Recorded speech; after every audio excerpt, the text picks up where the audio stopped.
Les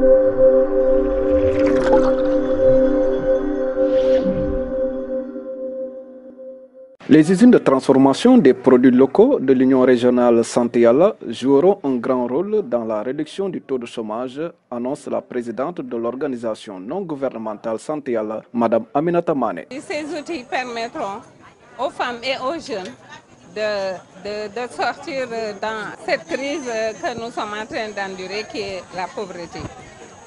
Ces outils permettront, par exemple, nous prenons le cas de l'ANACA, nous permettra parce que l'objectif de cette unité, c'est 800 tonnes, comme vous l'avez bien entendu dire le représentant sénégal de Barcelone. Et ces 800 tonnes ne vont pas se faire tout seuls. C'est des personnes qui vont y travailler. Malgré qu'il y a des machines, il faut nécessairement la présence des personnes pour accomplir le travail nécessaire pour qu'on puisse commercialiser au niveau national et au niveau international. Ces usines de transformation sont financées par les ONG Noussim et USAID à plusieurs millions de francs CFA, doivent être bien entretenues. Monsieur Maktar Ndiaye, porte-parole de Noussim. Il y a un autre défi qui se lance, c'est le défi de l'entretien et de la maintenance de ces machines. Parce que vous savez, l'industrie est un levier qui s'appuie aussi sur l'entretien et la maintenance. Raison pour laquelle j'appelle les dirigeants, mais aussi à l'ensemble des intervenants au niveau de cette plateforme, de l'entretien et de la maintenance, un credo. Comme je l'ai dit tout à l'heure,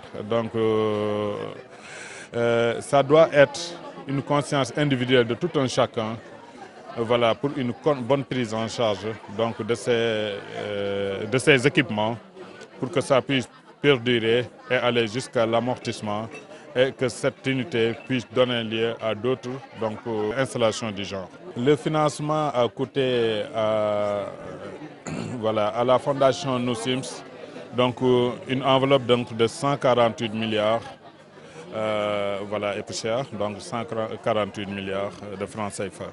Aider les femmes de la basse Casamance à être autonomes est l'une des raisons pour lesquelles USAID a financé l'UR Santé-Yalla pour la mise en place de ces usines. Samba Bari, porte-parole de l'USAID. L'USAID est un partenaire de Santé-Yalla depuis plusieurs années. Nous travaillons avec cette association de femmes pour renforcer l'autonomisation de ces femmes-là, pour renforcer leur leadership.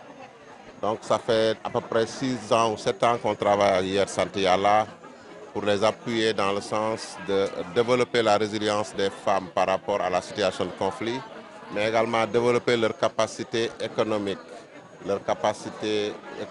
Parce que nous avions trouvé que ces femmes-là avaient déjà pris des initiatives de transformation des produits halieutiques et nous les avons soutenues dans ce sens en mettant à leur disposition une ligne de crédit, en appuyant également leur mutuelle de santé, mais maintenant nous appuyons également toute la stratégie qu'elles ont mise en place pour la transformation des fruits et légumes par les produits locaux ici en Casamance.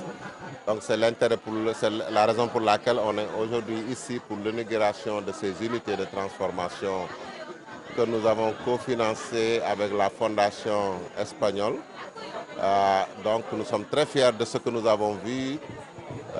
Nous sommes très fiers de ce que les femmes sont en train de réaliser pour le développement de la commune de Niassia, mais particulièrement pour le développement de toute la région de la Casamance naturelle. Donc c'est un grand plaisir de voir qu'on investit des choses qui ont des impacts sur les populations, particulièrement sur les femmes. C'est pourquoi nous sommes très satisfaits d'être là parmi vous. Avec cette mise en place de ces usines de transformation financées par l'USAID et Noussim, l'Union régionale Santé-Yalla compte embaucher des jeunes pour sa part de participation dans la réduction du taux de chômage dans la basse Casamance.